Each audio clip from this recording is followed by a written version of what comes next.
नमस्कार, जय हिंद। दृष्टि घटना चक्र करंट अफेयर्स की सीरीज़ में आपका बहुत बहुत स्वागत करता हूं। दोस्तों, अपने लास्ट वीडियो तक हमने एसडीजी शहरी सूचकांक और डैशबोर्ड के बारे में बात कर लिया था। अब चलते हैं इसके आगे। और हाँ, इसका पीडीएफ आप टेलीग्राम ग्रुप को ज्वाइन करके वहां से पीडीएफ डाउनलोड कर सकते हैं, जिसका लिंक दिया गया है वीडियो के डिस्क्रिप्शन में।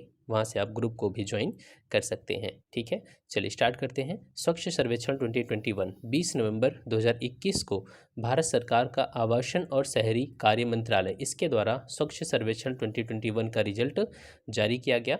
और ये इसका छठा संस्करण है। कौन सा? छठवां संस्करण है। इसमें एक नया पुरस्कार भी ऐड कर दिया गया, जिसका नाम है दौड़। ठीक है, दौड़, यहाँ देखिए, प्रेरक दौड़। तो एक नया पुरस्कार शामिल किया गया। बाकी 5 तो है ही हैं। 5 में कौन कौन है? जैसे देखिए, दिव्य, अनुपम, उज्ज्वल, उदित, आरोही, ये 5 अवार्ड पहले से थे और एक नया जोड़ा गया, प्रेरक दौड़। ठीक है, अब इसमें क्या हुआ? इस सर्वेक्षण में लगभग हमारे देश के सभी राज्यों के और यूटीज के 4320 शहरों को शामिल किया गया है। इस तरीके से यह दुनिया का सबसे बड़ा शहरी स्वच्छता सर्वेक्षण बन गया है। इतने बड़े शहरों को किसी भी सर्वेक्षण में आज तक दुनिया में शामिल नहीं किया गया। साथ ही इसमें जो गंगा के किनारे बसे 91 गंगा नगर हैं, उन्हें भी शामिल किया गया है, गंगा टाउन्स। क्लियर। अब हम बात कर लेते हैं किस किस शहर को कैसा अवार्ड मिला है। देखिए, यहाँ जनसंख्या के हिसाब से बनाया गया है सब चीज़ों को। तो 1 लाख से सबसे पहला है कि 1 लाख से जो कम जनसंख्या श्रेणी वाला है शहर, उसे सबसे स्वच्छ शहर किसे घोषित किया गया है? तो ये है सांगली, महाराष्ट्र का वीटा। यहाँ लिखा है ना, वीटा। 1 लाख से कम जनसंख्या श्रेणी में वीटा शहर को भारत का सबसे स्वच्छ शहर घोषित किया गया है। वीटा कहाँ पर है? सांगली, महाराष्ट्र में। अब 1 लाख से अधिक आबादी की बात करें, 1 लाख से अधिक आबादी की बात करें, अगर इसमें हम ओवरऑल कैटेगरी बनाएंगे ना 1 लाख से अधिक की, तो इसमें आता है इंदौर। 5वीं बार इंदौर सबसे स्वच्छ शहर घोषित किया गया है। अब 1 लाख से अधिक आबादी वालों की लिस्ट अगर आप देखेंगे तो यहाँ पर है इंदौर, फिर आता है सूरत, फिर विजयवाड़ा, नवी मुंबई, पुणे। अब पिछली बार जो यूपीपीसीएस आपने देखा होगा तो उसमें टॉप 10 में पूछ लिया था। ठीक है ना, इसी तरीके से कोई क्वेश्चन था कि टॉप 10 में कौन शामिल नहीं है। तो आप 10 शहर का नाम यहाँ पर हालांकि दिया भी गया है, आप चाहें तो एक नज़र देख लें। इंदौर, सूरत, विजयवाड़ा, नवी मुंबई, पुणे, रायपुर, भोपाल, बड़ोदरा, विशाखापत्तनम और इसके बाद लास्ट में जो आता है वो अहमदाबाद। अब देखिए, 1 से 10 लाख की कैटेगरी में कौन से हैं? तो 1 से 10 लाख में आता है नई दिल्ली, फिर आता है अंबिकापुर, फिर तिरुपति, और यहाँ पर ध्यान से देखना, चौथे नंबर पर है नोएडा। नोएडा कहाँ पर है? उत्तर प्रदेश में। ठीक है, नोएडा के बाद उज्जैन, गांधीनगर, मैसूर, बुरहानपुर, धुले और देवास। तो ये पॉइंट आपको जरूर ध्यान रखना है। चौथे नंबर पर आता है नोएडा, उत्तर प्रदेश, 1 से 10 लाख जनसंख्या की कैटेगरी में। अब 10 लाख से अधिक की आबादी की बात करें, जब 10 लाख से अधिक जनसंख्या की शहरों की कैटेगरी बनाई जाती है तो इसमें टॉप 20 शहरों में उत्तर प्रदेश के 2 शहर शामिल हैं। कौन कौन? लखनऊ है, जिसे 12वां स्थान हासिल हुआ है, और गाजियाबाद है, जिसे 18वां स्थान हासिल हुआ है। ठीक है, तो ध्यान रखना, लखनऊ को 12वां स्थान और गाजियाबाद को 18वां स्थान। ये टॉप 20 शहरों की बात हो रही है। ठीक है, 10 लाख प्लस पॉपुलेशन में टॉप 20 शहरों में उत्तर प्रदेश के 2 शहर हैं।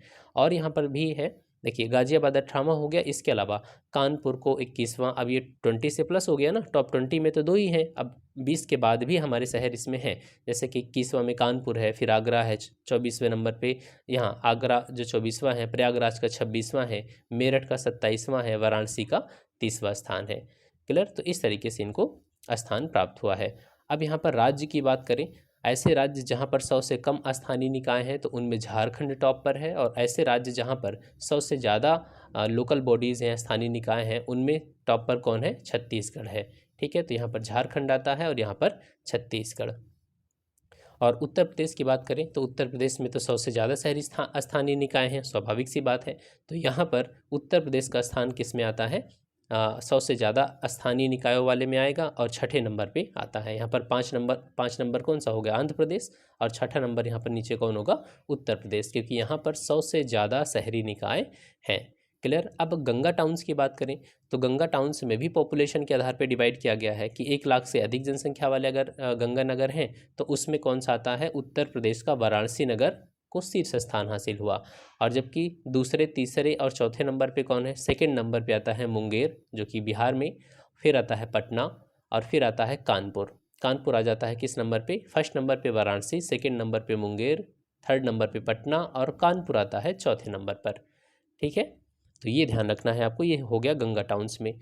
गंगा टाउन्स में भी ये 1 लाख से अधिक पॉपुलेशन वाले हैं। 1 लाख से कम पॉपुलेशन वाले गंगा टाउन्स में उत्तर प्रदेश का कन्नौज ये पहले स्थान पर है और बिजनौर दूसरे स्थान पर है।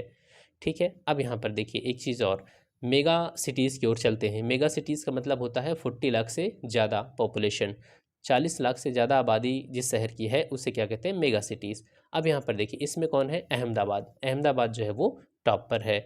अब 10 लाख से 40 लाख के बीच में तो ये आता है नवी मुंबई। ठीक है, 3 लाख से 10 लाख के बीच में तो नोएडा आता है, और 1 लाख से 3 लाख के बीच में यहाँ देखें नई दिल्ली आता है। और यहाँ पर ये पॉइंट इंपॉर्टेंट है कि भारत के किसी भी राज्य यूटी की सबसे स्वच्छ राजधानी कौन सी है, तो वे है गांधीनगर। ठीक है, गांधीनगर। और यहाँ पर जो नया पुरस्कार हमने बात किया था ना कि प्रेरक दौड़ सम्मान शुरू किया गया है, इसके तहत किन शहरों को सम्मानित किया गया, तो इसमें 5 शहरों को प्रदान किया गया, तिरुपति, नई दिल्ली, सूरत, इंदौर, नवी मुंबई। ठीक है, इनको रखा गया इसमें। हालांकि ध्यान रखना, और इनको दिव्य दिव्य कैटेगरी में रखा गया, प्लेटिनम, और फिर गोल्ड है, और इसके बाद भी ढेर सारे हैं। तो यहाँ इतना सब कुछ ध्यान रखने की ज़रूरत नहीं है। ठीक है, आपका क्वेश्चन जो है वो ऊपर से ही आ जाएगा। चलिए अब इसमें कुछ और चीज़ें देख लेते हैं। कचरा मुक्त शहरों को स्टार रेटिंग प्रोटोकॉल, 20 नवंबर 2021 को कचरा मुक्त शहरों के स्टार रेटिंग प्रोटोकॉल, मतलब कि इसमें 3 स्टार दिया गया है और 5 स्टार दिया गया है। अब इसमें 3 स्टार में कितने शहर हैं टोटल, 3 स्टार में 143 शहर को शामिल किया गया है, और जो 5 स्टार हैं उसमें कितने शहरों को, 9 शहरों को शामिल किया गया है। 5 स्टार में किन किन शहर, कौन कौन से शहर इसमें शामिल हैं, तो इंदौर हो गया, सूरत हो गया, नई दिल्ली, नवी मुंबई, अंबिकापुर छत्तीसगढ़ में, मैसूर, नोएडा, विजयवाड़ा और पाटन। तो इस पर ध्यान रखना, नोएडा शामिल है, और नोएडा किस में है, 5 स्टार सिटीज़ में है। ठीक है, और 143 शहर जो है उन्हें 3 स्टार प्रमाण पत्र प्रदान किया गया। अब 143 शहरों को तो याद रखा नहीं जा सकता। ठीक है, तो इसमें आप ये टोटल ध्यान रखना कि 143 शहर 3 स्टार के हैं और 9 शहर जो हैं वो 5 स्टार के हैं। सफाई मित्र सुरक्षा चुनौती, सफाई मित्र सुरक्षा चुनौती, ये एक रिजल्ट इसमें जारी किया गया। इसमें 10 लाख से अधिक जनसंख्या श्रेणी में इंदौर को पहला स्थान हासिल हुआ, और जबकि नवी मुंबई को द्वितीय स्थान हासिल हुआ है। अगर राज्य की बात करेंगे तो राज्य में छत्तीसगढ़ को इसमें एक या फर्स्ट रैंक प्राप्त हुई है, और उत्तर प्रदेश को कौन सा स्थान हासिल हुआ है, 6ठा स्थान हासिल हुआ है। ठीक है, और यूटीज़ की बात करेंगे तो चंडीगढ़ जो है सर्वश्रेष्ठ केंद्र शासित प्रदेश घोषित किया गया है, चंडीगढ़। नेक्स्ट है पूर्वांचल एक्सप्रेसवे। एक्सप्रेसवेज जो होते हैं वो इंफ्रा और रोज़गार दोनों को बढ़ावा देते हैं और लोगों के जीवन स्तर में सुधार भी करते हैं। और इस तरीके से पूरा यूपी देखेंगे अगर आप, तो पूरे यूपी में एक्सप्रेसवेज का एक जाल बिछाया जा रहा है, ताकि जो यूपी है उसको इंडिया के ग्रोथ का इंजन एक बनाया जा सके। ठीक है, तो यहाँ देख रहे हैं आप सारी एक्सप्रेसवेज, और इसमें यही है पूर्वांचल एक्सप्रेसवे, ताकि ये जो पूर्वांचल एक्सप्रेसवे है इसको इधर वेस्टर्न यूपी के जो एक्सप्रेसवेज हैं उनसे जोड़ा जा सके। तो इस तरीके से एक ईस्टर्न यूपी से लेकर के वेस्टर्न यूपी तक पूरा एक्सप्रेसवे बन जाएगा, और कनेक्टिविटी में क्या होगा, सुधार होगा, ईज ऑफ डूइंग बिजनेस भी सुधरेगा। ठीक है, चलिए देख लेते हैं इसके बारे में। 16 नवंबर 2021 को हमारे प्राइम मिनिस्टर नरेंद्र मोदी जी ने करवल खीरी, जिला सुल्तानपुर में पूर्वांचल एक्सप्रेसवे का उद्घाटन किया। तो पूर्वांचल एक्सप्रेसवे का उद्घाटन किस जिले में किया गया, सुल्तानपुर में। ठीक है, और इसमें steel authority of India limited ने ढेर सारा स्टील सप्लाई किया था, तो ये ज़रूरी नहीं है। यहाँ देखिए हमारे जो मोदी जी हैं वो एयरफोर्स के विमान से आए हुए थे, ग्लोब मास्टर से। ठीक है, एक एयर पट्टी भी यहाँ पर सुल्तानपुर में बनाई गई है इमरजेंसी के लिए, क्योंकि जब भी वॉर होता है तो जो दुश्मन देश की सेना होती है वो जनरली हमारे एयरफोर्स के स्टेशंस पर टारगेट करते हैं, एयरपोर्ट्स पर टारगेट करते हैं। तो ये इमरजेंसी लैंडिंग के लिए जो एयर एक्सप्रेसवेज होते हैं उनको पट्टी के रूप में इस्तेमाल करने के लिए बनाया जाता है। ठीक है, ये उद्घाटन के दौर का है। और यहाँ पर आप देख सकते हैं पूर्वांचल एक्सप्रेसवे, एक लिंक एक्सप्रेसवे भी है जो कि गोरखपुर से यहाँ पर इसको जोड़ेगा। और यहाँ देखेंगे आप तो ये जो हमारा प्रयागराज एक एक्सप्रेसवे यहाँ पर बन रहा है। ठीक है, प्रयागराज से जो कि ले जाएगा सीधे मेरठ के आसपास तक जोड़ेगा। ठीक, चलिए अब इसमें देख लेते हैं यहाँ पर कुछ और बातें। 2018 में हमारे प्राइम मिनिस्टर ने आजमगढ़ में इस एक्सप्रेसवे की आधारशिला रखी थी। नींव कहाँ रखी थी? आजमगढ़ में। और जब उद्घाटन हुआ तब कहाँ पर, किस जिले में किया गया? सुल्तानपुर में किया गया। ये जो पूर्वांचल एक्सप्रेसवे है इसकी लंबाई कितनी है? 340.824 किलोमीटर है, या आप इसको मान सकते हैं 341 किलोमीटर। लेकिन वहाँ पर ध्यान रखना, एग्जाम में आपसे कुछ भी पूछा जा सकता है, एग्जैक्ट भी दे सकता है या लगभग भी दे सकता है। तो 341 जो है वो लगभग मान सकते हैं, बाकी 340.824 किलोमीटर है। ठीक है, तो इस तरीके से भारत का सबसे लंबा एक्सप्रेसवे कौन सा है? फिलहाल तो अभी पूर्वांचल एक्सप्रेसवे ही है। क्लियर? इसकी शुरुआत कहाँ से होती है? तो ये लखनऊ ज़िले से शुरू होता है। लखनऊ ज़िले में यहाँ पर एक गांव है चांद सराय, और गाजीपुर ज़िले में एक हैदरिया गांव है, वहाँ पर ख़त्म होता है। तो ध्यान रखना, लखनऊ को गाजीपुर से ये जोड़ता है, लखनऊ को गाजीपुर से जोड़ता है। इसमें कितने ज़िले हैं शामिल हैं? तो 9 ज़िलों से होकर के ये गुजरता है। लखनऊ और गाजीपुर तो दो हो ही गए हैं, एक शुरू वाला और एक लास्ट वाला। तो लखनऊ के बाद आता है बाराबंकी, फिर अमेठी, फिर सुल्तानपुर, फिर अयोध्या, फिर अम्बेडकर नगर, फिर आजमगढ़, फिर मऊ और फिर गाजीपुर। 6 लेन एक्सप्रेसवे है जिसे फ्यूचर में 8 लेन तक बनाया जा सकता है। और इसमें 3.2 किलोमीटर की एक एयर स्ट्रिप भी बनाई गई है सुल्तानपुर में ही, क्योंकि वहाँ पर जो ग्लोब मास्टर लैंड किया है ये वहीं पर लैंड किया है। ठीक है, इससे क्या हो गया? टेस्ट भी हो गया, और हमारे प्राइम मिनिस्टर नरेंद्र मोदी जी वहाँ पर आ भी गए। ठीक है, क्लियर? चलिए अब इसमें और भी चीज़ें देख लेते हैं। इसमें आपातकालीन लैंडिंग वगैरह हो सकेगी। नेक्स्ट है, हाँ एक चीज़ और समझ लीजिएगा, जो यमुना एक्सप्रेसवे है ना, वहाँ पर भी मथुरा में वहाँ बनाया गया है एयर स्ट्रिप। इसके अलावा जो आगरा लखनऊ एक्सप्रेसवे है वहाँ पर उन्नाव के निकट भी एयर स्ट्रिप बनाई गई है। तो इस तरीके से एक एयर स्ट्रिप तो यमुना एक्सप्रेसवे पे हो गई, दूसरी आगरा लखनऊ एक्सप्रेसवे पे हो गई, और तीसरी हो गई पूर्वांचल एक्सप्रेसवेज पर। तो जितने भी एक्सप्रेसवे बनाए जा रहे हैं सरकार ध्यान रख रही है कि उसमें एयर स्ट्रिप जरूर बनाई जाए। ठीक है, नेक्स्ट है गंगा एक्सप्रेसवे, वही जो अभी प्रयागराज से मेरठ की बात हो रही थी। गंगा एक्सप्रेसवे जो है 18 दिसंबर 2021 को हमारे प्राइम मिनिस्टर नरेंद्र मोदी जी ने शाहजहांपुर में इसकी आधारशिला रखी। आधारशिला का मतलब नींव, अब यहाँ से बनना शुरू होगा। तो शाहजहांपुर में इसकी नींव रखी गई। यह पूर्वी यूपी को पश्चिमी यूपी से जोड़ेगा। लंबाई कितनी है? 593.947, मतलब आप मान सकते हैं लगभग 594 किलोमीटर।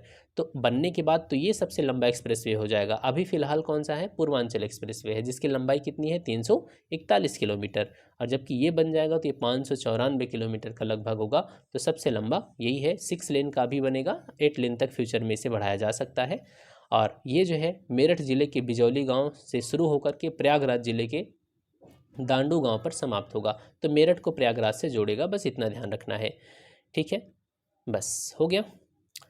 ये हो गया गंगा एक्सप्रेसवे। और भी कुछ चीज़ें हैं। हाँ, अब यहाँ पर समझिएगा, ये किन किन ज़िलों से होकर के गुजरेगा? तो ये उत्तर प्रदेश के 12 ज़िलों को शामिल करेगा। जैसे मेरठ और प्रयागराज तो हो ही गया, 2 ज़िले। अब यहाँ पर मेरठ के बाद हापुड़ आता है, बुलंदशहर, अमरोहा, संभल, बदायूं, शाहजहांपुर, हरदोई, उन्नाव, रायबरेली, प्रतापगढ़ और प्रयागराज, इन ज़िलों से होकर के ये गुजरेगा। और शाहजहांपुर में एक हवाई पट्टी बनेगी एक्सप्रेसवे, इस एक्सप्रेसवे पर, जो कि 3.5 किलोमीटर की होगी। ठीक है, और जब ये पूरी तरीके से बन जाएगा तो ये सबसे लंबा एक्सप्रेसवे बनेगा। बस नेक्स्ट है स्मार्ट पुलिसिंग सूचकांक। स्मार्ट पुलिसिंग सूचकांक जो है ये जनता जो है हमारी वो पुलिस से कितनी संतुष्ट है उसके आधार पे इस सूचकांक को तैयार किया गया है। और इस सूचकांक में जो बिहार है उसे निम्नतम स्कोर हासिल हुआ है, बिहार को सबसे कम स्थान हासिल हुआ है। और इसमें देखेंगे दिल्ली को 12वां स्थान, उत्तराखंड को 15वां, हरियाणा को 18वां, उत्तर प्रदेश का आपको ध्यान रखना है, उत्तर प्रदेश को कौन सा स्थान हासिल हुआ है? 28वां स्थान हासिल हुआ है। तो ध्यान रखना है, स्मार्ट पुलिसिंग सूचकांक में उत्तर प्रदेश को 28वां स्थान हासिल हुआ। और यहाँ पर आप देख सकते हैं राज्य की कैटेगरीज पूरी दी गई है। आंध्र प्रदेश इसमें फर्स्ट नंबर पे है, तेलंगाना सेकंड नंबर पे, और फिर असम थर्ड नंबर पे आता है। तो आंध्र, तेलंगाना और असम, यहाँ पर जो जनता है वो पुलिस से काफ़ी हद तक संतुष्ट है। आंध्र, तेलंगाना, असम, फिर आता है केरल, फिर सिक्किम, फिर मिजोरम, और यहाँ पर लास्ट में अगर आप आके देखेंगे तो यहाँ पर आपको मिलेगा उत्तर प्रदेश और बिहार। 28वें नंबर पर आता है उत्तर प्रदेश और 29वें नंबर पे आता है बिहार। उत्तर प्रदेश का स्कोर कितना है? 5.81 है, और बिहार का स्कोर 5.74 है। ठीक है, तो जितना एक की तरफ ये जा रही ना वह लोग, उतना ही खराब संतुष्टि का स्तर है लोगों का। नेक्स्ट है प्रधानमंत्री पोषण शक्ति निर्माण योजना। आप जानते हैं कि हमारे देश में 1995 से एक स्कीम चल रही है जिसको हम किस नाम से जानते हैं, जिसको हम मिड डे मील के नाम से जानते हैं। हालांकि इसका पूरा नाम क्या है, प्रारंभिक शिक्षा के लिए राष्ट्रीय पौष्टिक सहायता कार्यक्रम, national programme for nutritional support to primary education. ठीक है, इसे हम मिड डे मील के नाम से जानते हैं। पर्पस क्या था कि बच्चों की उपस्थिति बढ़ाई जा सके, उनका रिटेंशन बढ़ाया जा सके, उनका एनरोलमेंट बढ़ाया जा सके।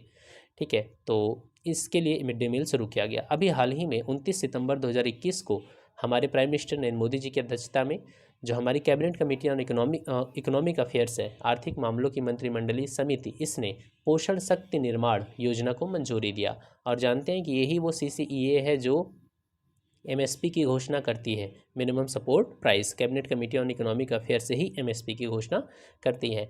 तो इस मंत्रिमंडलीय समिति ने पोषण शक्ति निर्माण योजना को मंजूरी दिया, जो कि 2021 से 2026 तक चलाई जाएगी। पर्पस क्या है? पर्पस है कि जो स्कूल हैं वहाँ पर पका हुआ गर्म भोजन उपलब्ध करवाया जाए क्लास 1 से लेकर के क्लास 8 तक के बच्चों को। इससे फ़ायदा क्या होगा? इससे 11.20 लाख स्कूलों में पढ़ने वाले लगभग 11.80 करोड़ जो बच्चे हैं वो लाभान्वित होंगे। और ध्यान रखना, जो हमारी मिड डे मील स्कीम अभी तक चल रही थी, उसी मिड डे मील स्कीम को ये रिप्लेस करेगी यह योजना।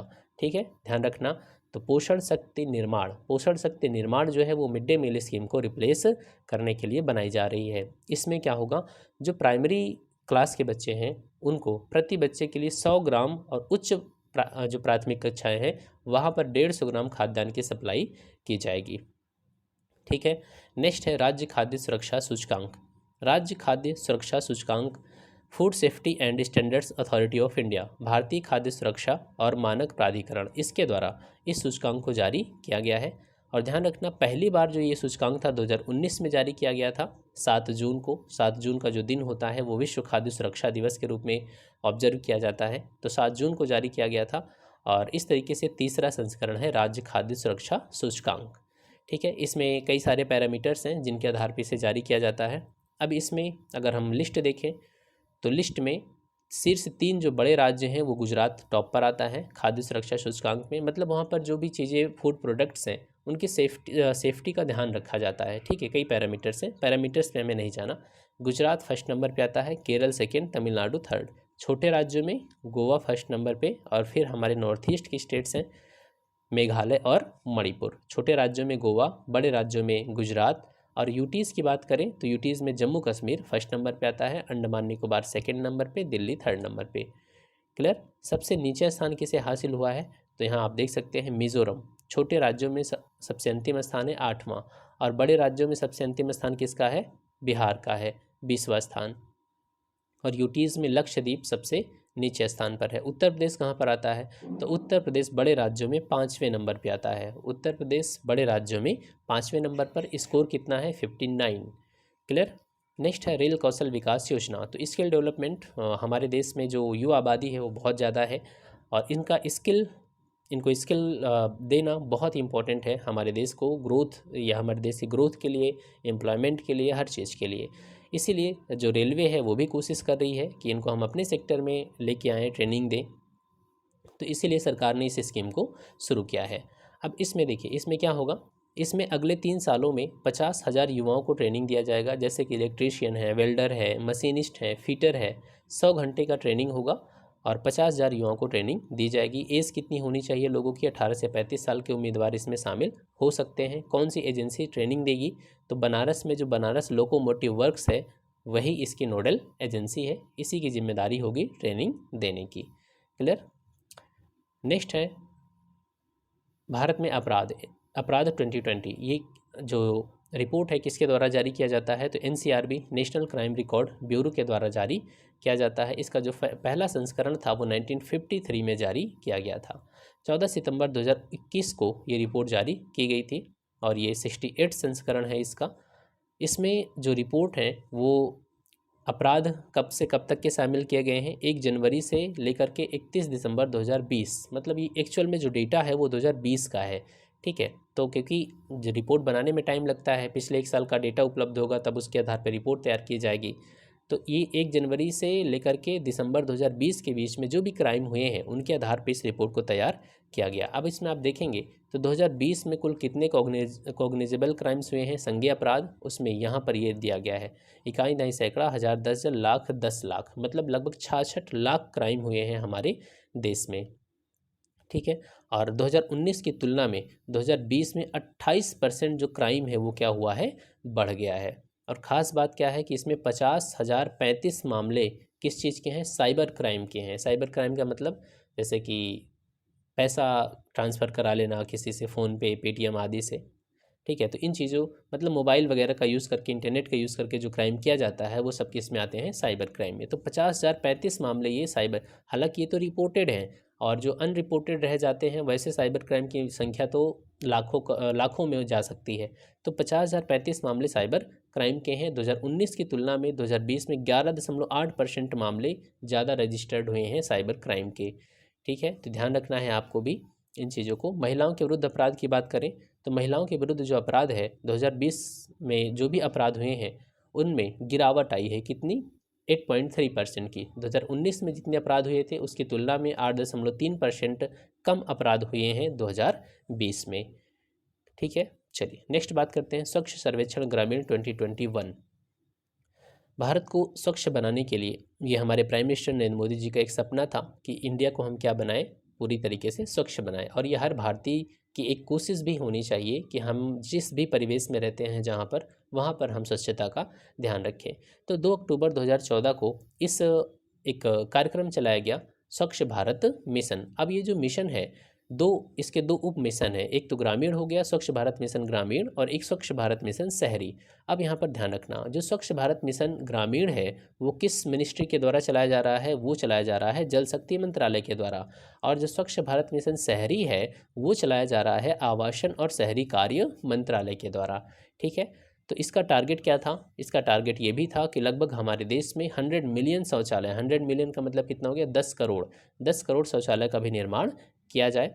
और फाइनली 2 अक्टूबर 2019 को हमारे देश को ODF घोषित किया गया। ODF का मतलब क्या हो गया कि अब हमारे देश में कोई भी व्यक्ति जो है वो बाहर या खुले में शौच नहीं करता है। ठीक है।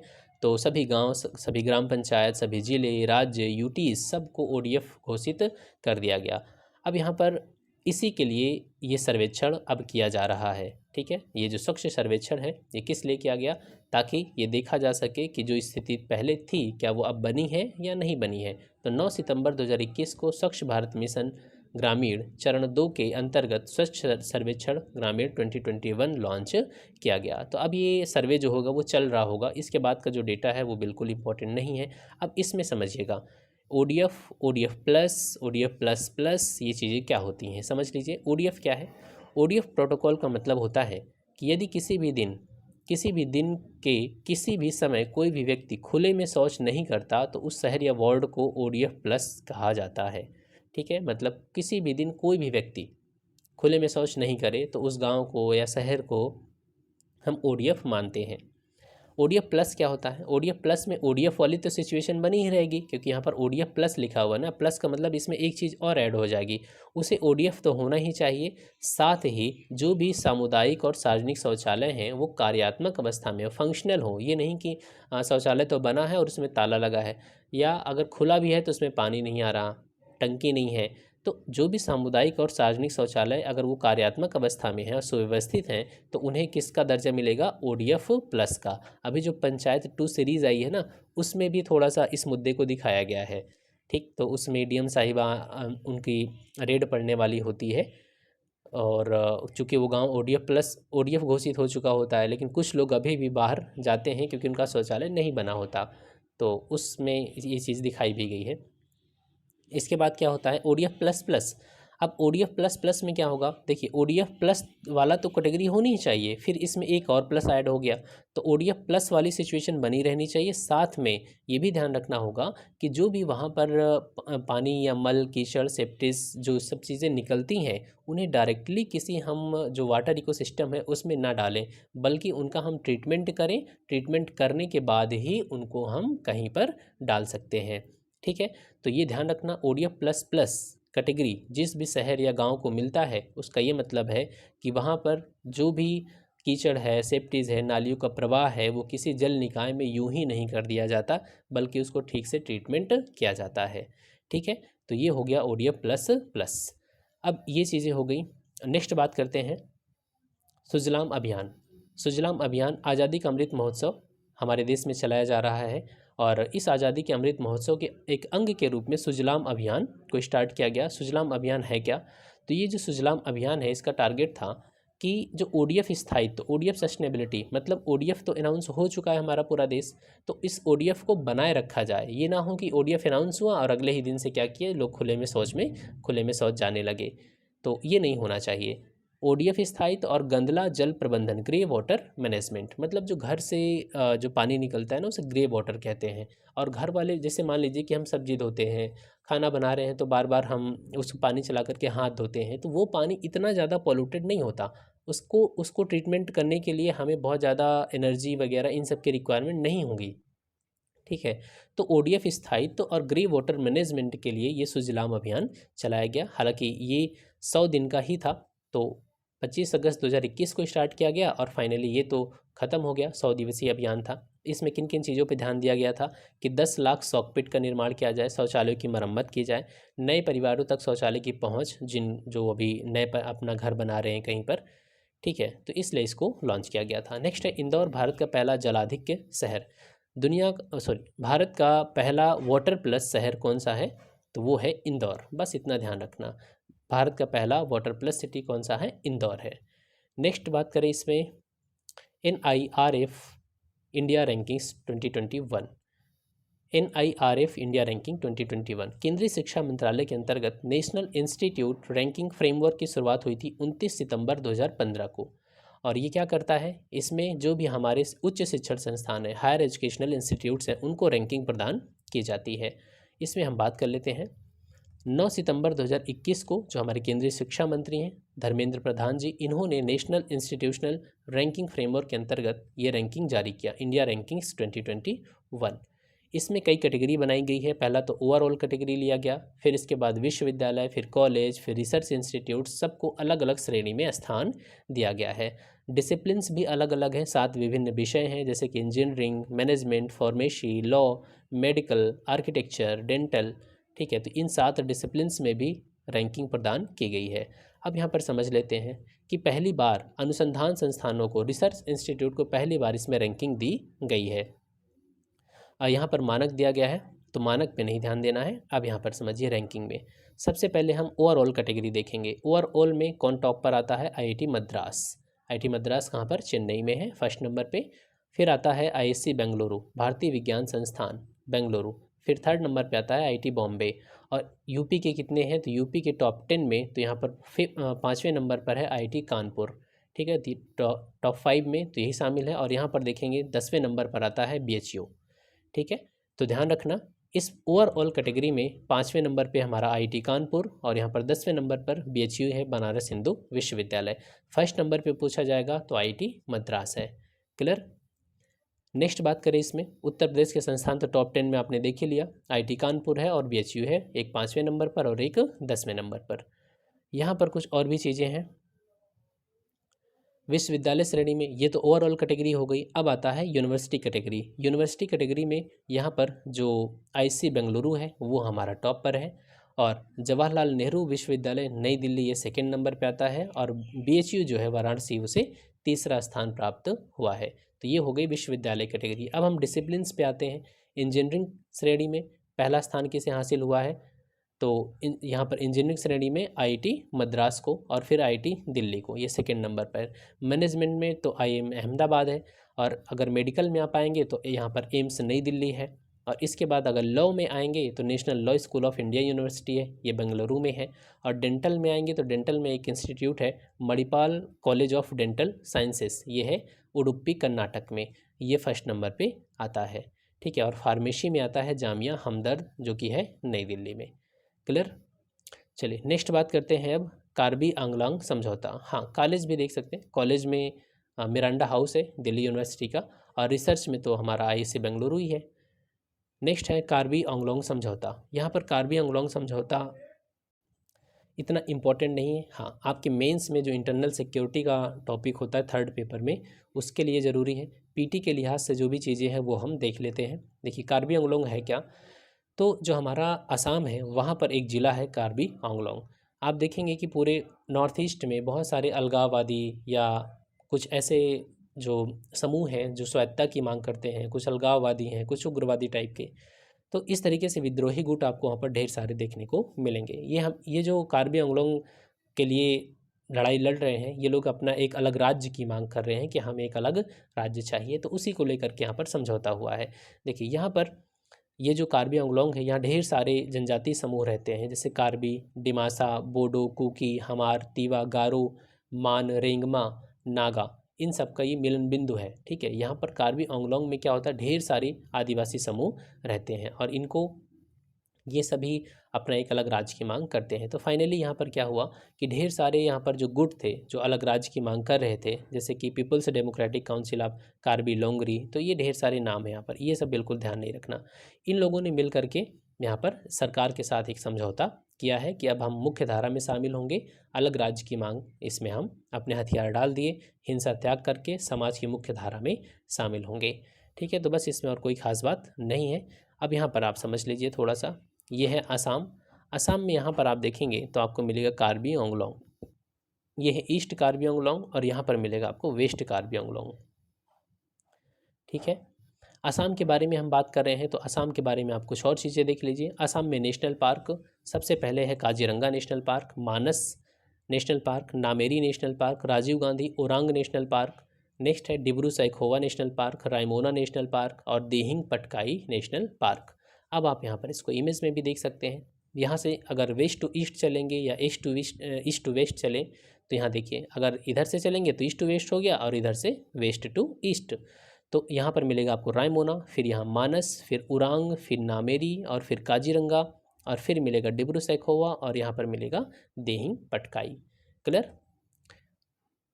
नेक्स्ट बात करते हैं पूर्वोत्तर क्षेत्र जिला सतत विकास लक्ष्य सूचकांक और डैशबोर्ड। मतलब कि जो एसडीजी के लक्ष्य हैं उनको हमारे जो पूर्वोत्तर क्षेत्र के ज़िले हैं वो अचीव करने में किस प्रकार से प्रोग्रेस कर रहे हैं, तो इसको नीति आयोग और पूर्वोत्तर क्षेत्र विकास मंत्रालय इन्होंने इस डैशबोर्ड को जारी किया है और ये बताया कि हमारे नॉर्थ ईस्ट के जो ज़िले हैं वो किस प्रकार से प्रोग्रेस कर रहे हैं। इसमें 8 राज्यों को शामिल किया गया है, सिक्किम को भी लिया गया है इसमें, बाकी 7 सिस्टर्स तो ही हैं, प्लस इसमें सिक्किम भी है।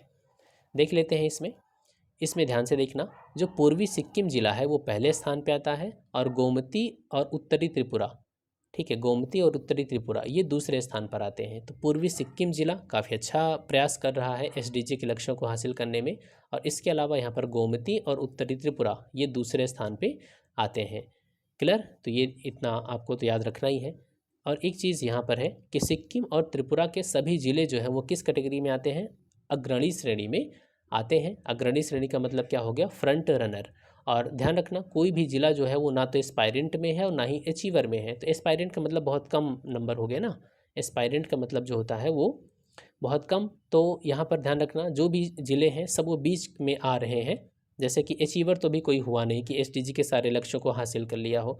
तो सब जो जितने भी हैं लगभग वो सभी फ्रंट रनर में ही आते हैं, और सिक्किम त्रिपुरा के तो सभी ज़िले किस में आते हैं, फ्रंट रनर में आते हैं। नेक्स्ट बात करते हैं सिक्किम की राज्य मछली। सिक्किम की जो राज्य मछली है वो कॉपर महसीर, ठीक है, कॉपर महसीर, या उसे हम स्थानीय रूप से कैटली भी कहते हैं। क्या कहते हैं, कैटली भी कहते हैं। और इसका जो वैज्ञानिक नाम है वो कुछ इस प्रकार का है, नियोली सोचिलस हेक्सागोनोलेपिस। ठीक है, तो ये इसका है, बस नाम ध्यान रखना, केटली और कॉपर महसीर। और ये जो मछली है मुख्यतः तीस्ता और रंगित नदियों में पाई जाती है। IUCN की बात करें, international union for conservation of nature, इसकी जो रेड लिस्ट होती है, रेड बुक होती है, उसमें इंडेंजर्ड कैटेगरी में आती है। नेक्स्ट है राष्ट्रीय खाद्य तेल ऑयल पॉम मिशन। आप जानते हैं कि इंडिया जो है वो खाद्य तेलों का सबसे बड़ा आयातक है। ठीक है, तो इस वजह से, और जो हमारे देश में बहुत सारा पाम ऑयल है ना वो इधर साउथ ईस्ट एशिया से काफ़ी आता है। तो सरकार भी कोशिश कर रही है कि हमारे यहाँ पर जो इन्वायरमेंट है कुछ इस प्रकार का है कि पाम की खेती की जा सकती है और हो भी रही है, लेकिन अब इसको और अधिक बढ़ाने की ज़रूरत है। इसीलिए सरकार ने ये खाद्य तेल पाम ऑयल मिशन जारी किया। 2025-26 तक जो ऑयल पाम है इसके 6.5 लाख 6.5 लाख हेक्टेयर अतिरिक्त क्षेत्र को आच्छादित करना, ये इसका टारगेट है कि जो खाद्य तेल ये जो पाम की खेती होती है इसको 6.5 लाख हेक्टेयर और बढ़ाना और फाइनली इसे 10 लाख हेक्टेयर तक करना, ये इसका टारगेट है। 2025-26 तक 11.20 लाख टन और 2029-30 तक 28 लाख टन तक क्रूड पाम ऑयल के उत्पादन को बढ़ाना। ठीक है, 2029-30 तक कितना 28 लाख टन और 2025-26 तक 11.20 लाख टन तक इसके प्रोडक्शन का टारगेट रखा गया है। नेक्स्ट है जलियांवाला बाग शताब्दी स्मारक पार्क। जलियांवाला बाग शताब्दी स्मारक पार्क यहाँ आप देख सकते हैं, इसका उद्घाटन किया गया है। ठीक है, तो यहाँ पर ये कुछ इस प्रकार का पार्क है। इसमें 5 पिलर आप देख रहे होंगे, 1 2 3 4, एक इसके जस्ट पीछे होगा इधर साइड में ये दिख रहा है। ठीक है, ये इसके बारे में थोड़ा समझ लेते हैं क्या क्या चीज़ें हैं, फिर हम इसके डिटेल में भी जान लेंगे। 14 अगस्त 2021 को पंजाब के उस समय के जो मुख्यमंत्री थे कैप्टन अमरिंदर सिंह, इन्होंने जलियांवाला बाग शताब्दी स्मारक पार्क का उद्घाटन किया है। ये जो उद्घाटन है कहाँ कहाँ पर किया गया पार्क का, अमृतसर ज़िले में रणजीत एवेन्यू में। ठीक है, रणजीत एवेन्यू में एक अमृत आनंद पार्क है, उसी अमृत आनंद पार्क में जो जलियांवाला बाग शताब्दी स्मारक पार्क है उसका उद्घाटन किया गया। इसके अलावा मुख्यमंत्री ने गुरु नानक देव विश्वविद्यालय में जलियांवाला बाग पीठ की भी स्थापना की घोषणा किया है। और ये जो जलियांवाला बाग शताब्दी स्मारक पार्क है इसमें सफ़ेद संगमरमर के 5 स्तंभों का निर्माण किया गया है। ठीक है, तो बस इतनी सी बात है पीटी के लिए। अब हम थोड़ा सा समझ लेते हैं जीएस का पार्ट इसमें। जलियांवाला बाग की जो घटना थी वो क्यों हुई थी, रॉलेट एक्ट के वजह से हुई थी। रॉलेट एक्ट का पूरा नाम क्या है एक्चुअली में, उसका नाम है the anarchical and revolutionary crimes act of 1919, popularly known as Rowlatt act. तो इसका जो वास्तव में नाम था वो कुछ इस प्रकार का था, the anarchical and revolutionary crimes act of 1919। उस समय तक 1919 तक आप देखेंगे कि हमारे देश में जो क्रांतिकारी गतिविधियां थी वो बढ़ रही थी। हालांकि गांधी जी के आने से कुछ हद तक शांत हो रही थी, लेकिन सरकार तो शिकंजा कसना ही चाह रही थी। तो इसी की वजह से 1917 में सिडनी रॉलेट की अध्यक्षता में एक कमेटी बनी जिसका नाम है सेडिशन कमेटी। और इसी सेडिशन कमेटी ने जो अपना रिपोर्ट दिया था उसी को जब ब्रिटिश पार्लियामेंट ने पारित कर दिया तो वही क्या बन गया, the anarchical and revolutionary crimes act of 1919। इसमें क्या बातें कही गई थी कि इसमें किसी भी व्यक्ति को बिना मुकदमा चलाए गिरफ्तार किया जा सकता है, कई लंबे समय तक बंद रखा जा सकता है, कोई उसे अपील करने का अधिकार नहीं होगा। तो इसे बिना अपील, बिना वकील, बिना दलील का कानून कहा गया, काला कानून कहा गया।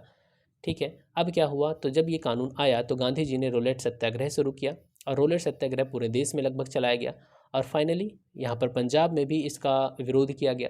जब पंजाब में विरोध किया गया तो डॉक्टर सैफुद्दीन किचलू और डॉक्टर सत्यपाल इनको गिरफ्तार कर लिया गया। जब इनको गिरफ्तार कर लिया गया तो इनकी गिरफ्तारी का विरोध करने के लिए 13 अप्रैल 1919 को अमृतसर के जलियांवाला बाग में एक जनसभा आयोजित की गई। वहाँ पर लोग शांतिपूर्वक अपना प्रदर्शन कर रहे थे और त्यौहार भी था वैशाखी का, दोनों ही चीज़ें कर रहे थे। लेकिन ध्यान रखना, अंग्रेज़ों ने क्या किया था, जब रोलेट सत्याग्रह शुरू हुआ तो अंग्रेज़ों ने ही धारा 144 लागू कर दी थी कि वहाँ पर कोई भी लोग 4 से ज़्यादा ग्रुप में इकट्ठा नहीं हो सकते। अब उस समय फेसबुक व्हाट्सएप का तो टाइम था नहीं कि ग्रुप में डाल दिया और लोगों को पहुंच गई तुरंत सारी बात। लोगों को पता भी नहीं था कि कुछ ऐसा अनाउंसमेंट हुआ भी है सरकार के द्वारा कि 4 से ज़्यादा लोग इकट्ठे नहीं हो सकते। और फाइनली फिर जब जनरल डायर वहाँ पहुँचता है, देखता है इतनी भारी संख्या में भीड़, तो उसको कहता है कि बेहतर है कि अगर इनको हम पहले अगर हटा देंगे तो ये फिर से आएंगे और हमारा मजाक उड़ाएंगे। तो जनरल डायर ने सीधे क्या किया, गोली चलाने का आदेश दे दिया और इस तरीके से हमारे लगभग हज़ारों लोग इसमें जान चली जाती है उनकी। हालांकि रिपोर्ट्स वगैरह जो हैं वो तो बहुत कम दिखाती हैं। अब इसके बाद क्या हुआ, इसके बाद देखेंगे तो एक हंटर कमेटी बनती है। मैं बहुत डिटेल में नहीं ले जा रहा हूँ, जहाँ से क्वेश्चन बन रहे हैं सिर्फ उसी पे हम बात करें। हंटर कमेटी, हंटर कमेटी में कौन कौन था, तो 1 अक्टूबर 1919 को हंटर की अध्यक्षता में एक आयोग बना। इसमें 8 मेंबर थे, 5 अंग्रेज़ थे और 3 भारतीय थे। 3 भारतीय का नाम तो आपको ज़रूर ध्यान रखना है, सर चिमन लाल सीतलवाड़, साहबजादा सुल्तान अहमद और जगत नारायण, ये 3 भारतीय थे। इसका काम क्या था, जांच करना कि ये पूरी घटना में क्या हुआ था। जो जनरल डायर था उसे बुलाया गया, पूछा गया कि तुमने ऐसा क्यों किया, बोला ये मेरा काम था ऐसा करना। उससे पूछा गया कि वार्निंग भी तो दे सकते थे, लोगों को हटा भी तो सकते थे, बोला मैं हटा तो देता लेकिन ये फिर आते और हमारा मजाक उड़ाते और मैं फिर से हंसी का पात्र नहीं बनना चाहता था। फिर उससे कहा गया कि तुम लोगों की मदद भी तो कर सकते थे, जो घायल थे उन्हें ले जाते। तो कहा वो मेरा काम नहीं है कि मैं घायलों को ले जाऊं हॉस्पिटल। ठीक है, फाइनली फिर इसका काम यहाँ पर ख़त्म करके ब्रिटेन वापस ये चला जाता है। हालांकि वहाँ की जो पार्लियामेंट थी उसने तो उसे सम्मानित भी किया, वहाँ के लोगों ने सम्मानित किया। ठीक है, तो ये एक अलग अलग चीज़ हो गई। अब ये हंटर कमेटी के बाद तहकीकात कमेटी, ये कांग्रेस ने बनाई थी तहकीकात कमेटी।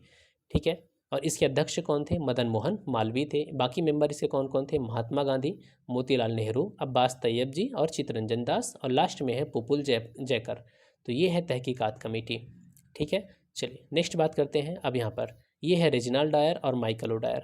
ये है जो जिसको हम बुचर ऑफ अमृतसर भी कहते हैं। ये वही जनरल डायर है जिसने गोली चलाने का आदेश दिया था। और ये है कौन? Michael O'Dwyer. ये माइकल ओडायर कौन है? माइकल ओडायर उस समय पंजाब का गवर्नर था। तो ऊधम सिंह ने किसको मारा था? ऊधम सिंह ने मारा था माइकल ओ डायर को, जनरल डायर को नहीं मारा था। ठीक है, माइकल ओडायर को मारा था, जो कि उस समय पंजाब का गवर्नर था। कहाँ पर? तो 13 मार्च 1940 को कैक्सटन हॉल में, वेस्टमिंस्टर लंदन में। ठीक है, तो वहाँ पर ऊधम सिंह हमारे क्रांतिकारी, इन्होंने इसको मार दिया। और ये जो जनरल डायर था ये तो ब्रेन हैमरेज से मरा फाइनली, इसकी मौत भी बहुत दर्दनाक हुई थी। ठीक है, और अब हम बात कर लें थोड़ा ऊधम सिंह के बारे में, क्योंकि इनके नाम पर अभी एक फिल्म भी आई थी, आपने देखा हो।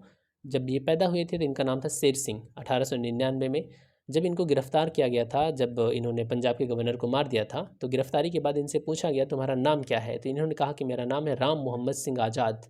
तो ऐसा नाम बताया इन्होंने, देखिए, राम मोहम्मद सिंह आज़ाद। ठीक है, फाइनली 1940 31 जुलाई 1940 को इनको फांसी की सज़ा हो गई थी। और ये Ghadar party, Hindustan Socialist Republican Association HSRA, और इसके अलावा इंडियन वर्कर्स एसोसिएशन, इससे भी ये जुड़े हुए थे। ठीक है, नेक्स्ट बात करते हैं प्रधानमंत्री उज्ज्वला योजना 2.0। 2016 1 मई 2016 को उत्तर प्रदेश में बलिया से स्वच्छ जो प्रधानमंत्री उज्ज्वला योजना है इसकी शुरुआत की गई थी। पर्पस क्या था कि जो हमारे पारंपरिक ईंधन है जैसे लकड़ी, कोयला, उपला, इनका उपयोग करने के बजाय हम स्वच्छ ईंधन LPG का उपयोग करें। LPG का मेन कंपोनेंट क्या होता है? ब्यूटेन होता है। ठीक है, इसमें टारगेट था कि 5 करोड़ महिलाओं को मुफ्त में LPG कनेक्शन दिया जाएगा। बाद में इसे बढ़ा करके कितना कर दिया गया था? 8 करोड़ कर दिया गया था। 8 करोड़वा जो LPG कनेक्शन है वो मिला है कहाँ पर? औरंगाबाद, महाराष्ट्र में वितरित किया गया था हमारे प्राइम मिनिस्टर नरेंद्र मोदी जी के द्वारा। अब इसके बाद बहुत से ऐसे लोग थे जो छूट गए थे इस पूरे इस स्कीम में, उज्ज्वला योजना में। ठीक है, स्पेशली इसमें हमारे जो माइग्रेटरी जो लोग लेबर्स हैं, वो जो एक राज्य से दूसरे राज्य चले जाते हैं काम करने के लिए। ठीक है, तो इसीलिए 10 अगस्त 2021 को प्रधानमंत्री उज्ज्वला योजना 2.0 की शुरुआत की गई। और इसकी शुरुआत हुई है महोबा ज़िले से, उत्तर प्रदेश के महोबा ज़िले से। इसमें टारगेट किया गया है कि अतिरिक्त 1 करोड़ LPG कनेक्शन दिया जाए। और इसमें कोशिश होगी कि जो हमारे श्रमिक हैं, जो दूसरे राज्यों में काम, प्रवासी श्रमिक हैं, उनको इसमें टारगेट किया गया। ठीक है, शून्य अभियान का पर्पज़ क्या है? शून्य अभियान का पर्पज़ ये है कि जो डिलीवरी व्हीकल्स है ना, जैसे कि फ्लिपकार्ट है, अमेजन है, ये अपने इनके पास जो डिलीवरी व्हीकल्स होते हैं वो ज़्यादातर इलेक्ट्रिक व्हीकल्स हों। ठीक है, तो इसी की वजह से सरकार ने कोशिश किया कि ये जो शून्य अभियान है, शून्य अभियान का पर्पज़ यही है कि जो फ्लिपकार्ट, अमेजन, ये सब अपने व्हीकल्स का इस्तेमाल करते हैं, इनके द्वारा इलेक्ट्रिक व्हीकल का यूज़ किया जाए ताकि ग्रीन हाउस गैसेस के एमिशन को कम किया जा सके। नेक्स्ट है लद्दाख में केंद्रीय विश्वविद्यालय की स्थापना। जब जम्मू कश्मीर को 2 UTs में बांटा गया तो सरकार ने कोशिश किया कि लद्दाख में एक सेंट्रल यूनिवर्सिटी बनाई जाए। इसके लिए 5 अगस्त 2021 को एक अधिनियम पारित किया गया। यह विधेयक यहाँ पर देख सकते हैं पारित किया गया और कहा गया कि एक यूनिवर्सिटी बनाई जाएगी जिसका नाम क्या होगा? सिंधु केंद्रीय विश्वविद्यालय होगा, सिंधु सेंट्रल यूनिवर्सिटी होगा। और ये देश का ऐसा पहला केंद्रीय विश्वविद्यालय होगा जिसका नाम किसी नदी के नाम पर रखा गया है। ठीक है, नेक्स्ट है, और बस इतना ही। ठीक है, उमलिंगला दर्रा विश्व की सबसे ऊंची मोटर योग्य सड़क। उमलिंगला दर्रा दुनिया की सबसे ऊंची मोटर योग्य सड़क, लॉन्गेस्ट मोटरेबल रोड। ये देख सकते हैं आप। अभी तक फ़िलहाल तो बोलीविया में एक सड़क थी जो कि मोटर योग्य सड़क थी, लेकिन भारत में ये जब सड़क बन गई, यहाँ देखिए, जो उमलिंगला दर्रा के पास जो कि BRO के द्वारा बनाई गई है, तो अब ये बन गई है विश्व की सबसे ऊंची मोटर योग्य सड़क। तो बस इतना ध्यान रखना, और कोई तो इम्पोर्टेंट है नहीं। ठीक है, नेक्स्ट यहाँ पर हिमांक प्रोजेक्ट के बारे में है। ये जो रोड बनाई गई है वो हिमांक प्रोजेक्ट के तहत ही बनाई गई है। हिमांक प्रोजेक्ट क्या है? चूँकि चाइना को आप देख ही रहे हैं किस तरीके से वो अपने क्षेत्र में, चूँकि उधर पठार पूरा है, तो तेज़ी से इंफ्रा का डेवलपमेंट कर रहा है। तो हमारे देश में पूरा काम बीआरओ को दिया गया है कि आप बॉर्डर एरियाज़ में, इसे अलग एजेंसी ही बना दी गई है, बॉर्डर रोड ऑर्गेनाइजेशन। तो बॉर्डर क्षेत्र में हिमांक प्रोजेक्ट इसके द्वारा चलाया जा रहा है, ताकि जो वहाँ के इंफ्रा के सिचुएशन है उसे इम्प्रूव किया जा सके, और जो भी बुनियादी ढांचे हैं, रख रखाव है, उस सब की जिम्मेदारी इसी की आती है। ठीक है। नेक्स्ट है लद्दाख का राज्य पशु और राज्य पक्षी। जब ये अलग हो गया, यूटी बन गया, तो यहाँ पर कुछ चेंजेज आपको देखने को मिलेंगे। जो हिम तेंदुआ है, हिम तेंदुआ को कहा गया कि स्टेट एनिमल होगा, राज्य पशु होगा, और जो काली गर्दन वाला सारस है, ब्लैक नेक्ड क्रेन, इसको राज्य पक्षी घोषित किया गया है। ठीक है, तो इतना ध्यान रखना, हिम तेंदुआ हो गया राज्य पशु, और काली गर्दन वाला जो सारस है वो राज्य पक्षी, इसे घोषित किया गया है। नेक्स्ट बात करें इसमें, ई रूपी एक नया डिजिटल भुगतान माध्यम, तो बिल्कुल छोड़ दीजिए, ये आपकी पीटी के लिए तो बिल्कुल इम्पोर्टेंट नहीं है। हाँ, ई रूपी जो है उसको शुरुआत किसके द्वारा किया गया? National payments corporation of India, भारतीय राष्ट्रीय भुगतान निगम, जैसे जो यूपीआई वगैरह है वो सब किसके द्वारा बनाया गया? वो एनपीसीआई के द्वारा ही शुरू किया गया है। नेक्स्ट है सहकारिता मंत्रालय का गठन। सहकारिता मंत्रालय 6 जुलाई 2021 को केंद्र सरकार ने सहकार से समृद्धि के विजन को साकार करने के लिए एक अलग मंत्रालय बनाया, सहकारिता मंत्रालय, मिनिस्ट्री ऑफ कोऑपरेशन। और इसको किसकी जिम्मेदारी दी गई? तो ये जो हमारे गृह मंत्री हैं अमित शाह जी, उन्हें इसका मंत्री बनाया गया। कुछ और बातें यहाँ पर देख सकते हैं। सहकारिता जो वर्ष मनाया गया था, सहकारिता का अंतर्राष्ट्रीय वर्ष 2012 में, और अंतर्राष्ट्रीय सहकारिता दिवस जो है वो कब मनाया जाता है? प्रतिवर्ष जुलाई माह का पहला शनिवार। मतलब इसका कोई एक निश्चित डेट नहीं कह सकते, डेट नहीं कहा जा सकता, ठीक है, क्योंकि दिन से निर्धारित हो रहा है। तो प्रतिवर्ष जुलाई माह का जो भी पहला शनिवार बनेगा वही दिन क्या होगा? अंतर्राष्ट्रीय सहकारिता दिवस होगा। थोड़ा सा हम सहकारिता के बारे में और जान लेते हैं। सहकारिता होता क्या है? सहकारिता एक स्वैच्छिक संघ होता है। किसका स्वैच्छिक संघ है? ऐसे लोग जिनकी समान आवश्यकताएं होती हैं और वो किसी आर्थिक लक्ष्य और अपने हितों को पाने के लिए वो एकजुट हो जाते हैं, संघ बना लेते हैं, तो यही कहलाता है सहकारिता संघ। इसमें कई प्रकार के हो सकते हैं। देखिए, आपका मेंस का भी टॉपिक है सोशल जस्टिस का, ठीक है, ध्यान रखना। गवर्नेंस में ये सारी चीज़ें भी पढ़ेंगे आप, जैसे कि उपभोक्ताओं की सहकारी समितियां हो सकती हैं, उत्पादकों की हो सकती है, ऋण समितियां हो सकती हैं, मार्केटिंग के लिए हो सकती है, हाउसिंग के लिए हो सकती है, आवास के लिए, सहकारी कृषि समितियां हो सकती हैं, एग्रीकल्चर में हो सकती हैं। तो कहीं पर भी जो लोग मिल करके अपने लक्ष्य को हासिल करने के लिए एक समूह बनाते हैं उसे क्या कहते हैं? हम सहकारी समितियां कहते हैं। उनकी खास बात क्या है कि उनकी आर्थिक स्थिति एक जैसी होती है, ठीक है। अब अगर भारत में बात करें तो हमारे देश में सर फ्रेडरिक निकोलसन को देश में सहकारिता आंदोलन का जनक कहा जाता है। पूरी दुनिया में आप देखेंगे तो ब्रिटेन में इसकी शुरुआत हुई थी बुनकरों के द्वारा। 28 बुनकरों ने मिलकर के एक समूह बनाया था ब्रिटेन में, वहीं से सहकारिता आंदोलन की शुरुआत होती है, ठीक है। अब यहाँ पर देखिए भारतीय संविधान में क्या प्रोविजंस है?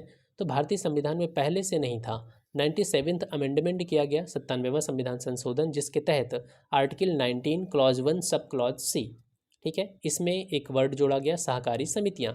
और इसके अलावा यहाँ पर देखिए आर्टिकल 43B और इसके अलावा भाग 9B ये जोड़ा गया, और ये तीनों ही किससे संबंध रखते हैं? सहकारिता से संबंध रखते हैं। क्लियर? चलिए नेक्स्ट है अखिल भारतीय उच्च शिक्षा सर्वेक्षण 2019-20। 10 जून 2021 को केंद्रीय शिक्षा मंत्रालय ने अखिल भारतीय उच्च शिक्षा सर्वेक्षण जारी किया। इसमें इम्पोर्टेंट पॉइंट्स देख लेते हैं। कुल नामांकन, यहाँ पर देखिए भारत में छात्रों का सबसे अधिक नामांकन कहाँ पर हुआ? उत्तर प्रदेश में हुआ। उत्तर प्रदेश का पहला स्थान है, और महाराष्ट्र सेकंड नंबर पे आता है, और तमिलनाडु थर्ड नंबर पे आता है। कुल नामांकन में महिलाओं का परसेंटेज कितना है? लगभग 49% है। तो ये एक अच्छी बात है। 49% जो इसमें इनरोलमेंट है वो किसका है? महिलाओं का है। अब यहाँ पर देखिए जो उच्च शिक्षा में संलग्न संस्थानों की संख्या, ये तो अभी हमने संख्या देख लिया कि इनरोलमेंट कहाँ पर सबसे ज़्यादा है। इंस्टीट्यूट्स की भी बात करेंगे तो उसमें भी उत्तर प्रदेश फर्स्ट नंबर पे आता है और महाराष्ट्र सेकंड नंबर पे आता है। तो नामांकन में भी उत्तर प्रदेश और महाराष्ट्र फर्स्ट सेकंड पे हैं, और इंस्टीट्यूट्स की बात करेंगे तो यहाँ पर भी उत्तर प्रदेश और महाराष्ट्र फर्स्ट और सेकंड नंबर पे आते हैं, ठीक है, तो ये पॉइंट आपको ध्यान रखना है। कॉलेजों की संख्या देखेंगे तो कॉलेज भी उत्तर प्रदेश में आपको सबसे ज़्यादा मिलेगा और महाराष्ट्र में सबसे ज़्यादा मिलेगा। ठीक है, और यहाँ पर एक चीज़ इंपॉर्टेंट है, वो है अखिल भारतीय स्तर पर उच्च शिक्षा में छात्र शिक्षक अनुपात। छात्र शिक्षक जो अनुपात है वो कितना है, 26 है। ठीक है, मतलब कि 26 छात्रों पर एक टीचर उपलब्ध है हायर एजुकेशन में। नेक्स्ट है सीईओ वाटर मैंडेट के बारे में। सीईओ जो वाटर मैंडेट है इसके बारे में आप बिल्कुल छोड़ दीजिए, कोई काम का नहीं है। नेक्स्ट है एनटीपीसी ऊर्जा सघन लक्ष्यों की घोषणा। NTPC national thermal power corporation इसने कहा है कि 2032 तक हम 60 गीगावाट तक नवीकरणीय ऊर्जा क्षमता की स्थापना का लक्ष्य इन्होंने रखा है। NTPC national thermal power corporation ने 2032 तक 60 गीगावाट विद्युत जनरेट करने का टारगेट रखा है, जो कि रिन्यूएबल एनर्जी होगी। नेक्स्ट है भारत का सबसे बड़ा सौर पार्क। भारत का जो सबसे बड़ा सौर पार्क है वो रन ऑफ कच्छ, ठीक है, रन ऑफ कच्छ में इस बनाया जाएगा। इसके लिए मंजूरी भी मिल गई है नवीकरणीय ऊर्जा मंत्रालय ने। एनटीपीसी रिन्यूएबल एनर्जी लिमिटेड को गुजरात में कच्छ के रण में एक सौर पार्क की स्थापना के लिए मंजूरी दिया है और भारत का सबसे बड़ा सौर पार्क ये होगा। क्लियर, बस इतना ध्यान रखना इसमें। नेक्स्ट बात करते हैं तृतीय सतत विकास लक्ष्य भारत सूचकांक व डैशबोर्ड 2020-2021 2020-21 के लिए है तीसरा सतत विकास लक्ष्य भारत सूचकांक। इसमें यह बताया जाता है कि भारत जो है वो एसडीजी के लक्ष्यों को प्राप्त करने की दिशा में कैसे प्रोग्रेस कर रहा है। सेम पॉइंट यहाँ पर भी। इसमें जो राज्य हैं उनको यहाँ देख सकते हैं 4 कैटेगरीज में बांटा गया है, आकांक्षी, अच्छा प्रदर्शन, अग्रणी और लक्ष्य प्राप्तकर्ता। तो लक्ष्य प्राप्तकर्ता में तो अभी कोई नहीं होगा और आकांक्षी में भी कोई नहीं होगा, तो जो भी होंगे वो परफॉर्मर में होंगे और अग्रणी में होंगे। ठीक है, तो ध्यान रखना दोनों ही जो ये कैटेगरी है इसी में हमारे सारे स्टेट्स और यूटी शामिल होंगे। अगर भारत की बात करें तो भारत का संयुक्त स्कोर कितना है, 66 है। 2019 में कितना था, 60 था। तो ठीक है, अच्छी बात है, हम कोशिश करते जा रहे हैं एसडीजी के लक्ष्यों को हासिल करने के लिए। अब रैंकिंग की बात करते हैं तो रैंकिंग में टॉप पर कौन है, केरल है। ठीक है, रैंकिंग में टॉप पर केरल है। केरल अच्छा काम कर रहा है एसडीजी के लक्ष्यों को हासिल करने में। फिर है सेकंड नंबर पे 2 स्टेट्स हैं, हिमाचल और तमिलनाडु। और जो यहाँ पर देखेंगे चूँकि थर्ड नंबर तमिलनाडु का ही मान लिया जाता है यहाँ पर, चूँकि 2 नंबर पे 2 है ना, हिमाचल और तमिलनाडु। फिर आंध्र प्रदेश, गोवा, कर्नाटक और उत्तराखंड, ये सभी किस नंबर पे हैं, 4 नंबर पे हैं। और फिर 8 नंबर और 9 नंबर। ठीक है, तो यहाँ पर ध्यान रखना केरल जो है वो टॉप पर आता है। और अंतिम 5 राज्य कौन से हैं, तो बिहार बहुत अच्छा काम नहीं कर रहा है एसडीजी के लक्ष्यों को हासिल करने में। फिर आता है झारखंड और फिर असम। तो बिहार और झारखंड ये लास्ट के 2 हो गए। ठीक है, तो सबसे अंतिम पे कौन है, बिहार, और उसके ऊपर कौन है, झारखंड है। उत्तर प्रदेश की बात करें तो उत्तर प्रदेश यहाँ पर है 22वें नंबर पर। ठीक है, उत्तर प्रदेश कहाँ पर आता है, अरुणाचल, मेघालय, राजस्थान, इनके साथ मिलाकर के उत्तर प्रदेश 22वें नंबर पर आता है। यूटीज़ की बात करें तो यूटीज़ में चंडीगढ़ अच्छा काम कर रहा है, चंडीगढ़ फर्स्ट नंबर पे है। और दादर नगर हवेली और दमन दीव ये लास्ट में आता है 8वें नंबर पर। क्लियर। नेक्स्ट है ताप विद्युत संयंत्रों में बायोमास के प्रयोग पर राष्ट्रीय मिशन। आप जानते हैं कि जो भी हमारे थर्मल पावर प्लांट्स हैं उसमें कोयला का इस्तेमाल किया जाता है। कोयले के इस्तेमाल से क्या होता है, ग्रीन हाउस जो गैसेस हैं उनका बहुत ज़्यादा एमिशन होता है। इससे ग्लोबल वार्मिंग और क्लाइमेट चेंज होता है। इस बार आप देख भी रहे होंगे गर्मी बहुत ज़्यादा पड़ रही है। ठीक है, इतनी गर्मी तो पिछले कई सालों में नहीं पड़ी है। इसके पीछे रीज़न क्या है, क्लाइमेट चेंज, ग्लोबल वार्मिंग बहुत बड़ा फैक्टर है। ठीक है, तो सरकार कोशिश कर रही है कि क्यों ना हम इन थर्मल पावर प्लांट्स में बायोमास का इस्तेमाल करें। बायोमास का क्या मतलब होता है, देखिए बायोमास का मतलब ये हो गया कि जो भी कृषि अवशेष होते हैं, कृषि अवशेष का मतलब जैसे मान लीजिए धान कटा, धान के बाद जो उसमें बच जाता है ना, अलग अलग क्षेत्रों में अलग अलग नाम से बोलते हैं, या गेहूं कटने के बाद भी जो चीज़ें बच जाती हैं, बहुत से लोग भूसा उसका नहीं बनाते हैं, तो उन सब चीज़ों का इस्तेमाल इसमें किया जा सके। ठीक है, इसी के लिए सरकार ये मिशन को चला रही है। बस नेक्स्ट है आज़ादी का अमृत महोत्सव, इंडिया एट 75। आज़ादी का अमृत महोत्सव हम भारत की स्वतंत्रता की 75वीं वर्षगांठ मनाएंगे 2022 में। ठीक है, और इसी के लिए सरकार के द्वारा इस महोत्सव को लॉन्च किया गया है। इस महोत्सव में क्या क्या चीज़ें हैं, देखिए कोई एक कार्यक्रम नहीं है, इसमें ढेर सारे कार्यक्रम शामिल है। इसकी शुरुआत कब से हुई है, इसकी शुरुआत हुई है आज़ादी की 75वीं वर्षगांठ 15 अगस्त 2022 के 75 सप्ताह पूर्व, मतलब कि 12 मार्च 2021 को। और ये अगले 15 अगस्त 2022 मतलब ये जो आएगा इसके अगले 75 सप्ताह तक चलता रहेगा। 12 मार्च 2021 को साबरमती आश्रम अहमदाबाद से आज़ादी के अमृत महोत्सव की शुरुआत की गई थी, जिस प्रकार से गांधी जी ने यहाँ से दांडी मार्च शुरू किया था। 15 अगस्त 2023 तक ये आगे चलता रहेगा। ठीक है, अब इसमें देखिए, इसमें जो हमारे अनसंग हीरोज़ हैं, बहुत से ऐसे लोग हैं जो इस पूरे राष्ट्रीय आंदोलन में जिन्होंने भूमिका निभाई थी, लेकिन उनकी भूमिका को उतना स्थान दिया नहीं गया, तो उन्हीं को कहा गया अनसंग हीरोज़ हैं, जो इतिहास के पन्नों में दबे पड़े हैं, उन्हें बाहर निकालना। इसके अलावा इसमें देखेंगे तो विश्व के सामने 75 सालों की उपलब्धियों को रखना, अगले 25 साल के लिए देश का संकल्प की एक रूपरेखा तैयार करना, ये सब इसका लक्ष्य है। और इसमें 5 स्तंभ निर्धारित किए गए हैं, जैसे कि पहला स्वतंत्रता संग्राम, दूसरा 75 वर्ष पर विचार, तीसरा 75 वर्ष पर उपलब्धियाँ, चौथा 75 वर्ष पर कार्य और पाँचवा 75 वर्ष पर संकल्प। तो अब बहुत सारे जो इस योजनाएं कार्यक्रम आप देखेंगे उसमें आप लिखा रहेगा कि यह आज़ादी के अमृत महोत्सव के अंग के रूप में ये कार्यक्रम स्टार्ट किया जा रहा है। ठीक है, तो ये जो आज़ादी का अमृत महोत्सव है, कोई एक कार्यक्रम ना हो करके इसमें ढेर सारे कार्यक्रम शामिल हैं। युवा प्रधानमंत्री योजना, अभी 29 मई 2021 को उच्च शिक्षा विभाग ने 30 वर्ष से कम आयु के जो लेखक हैं, जिनको युवा कहा गया, युवा का मतलब prime ministers scheme for mentoring young authors, ये स्कीम चलाई गई, युवा प्रधानमंत्री योजना, इसको लॉन्च किया गया। पर्पस क्या है कि इनको क्या किया जाए, ठीक तरीके से इन्हें सपोर्ट किया जा सके, जो युवा लेखक हैं।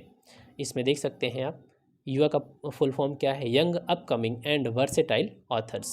तो ये भी एक आज़ादी का अमृत महोत्सव के अंग के रूप में ही इस स्कीम को लॉन्च किया गया है। इनको ट्रेनिंग दी जाएगी, प्रशिक्षित किया जाएगा और अच्छा करने के लिए। तो युवा प्रधानमंत्री योजना।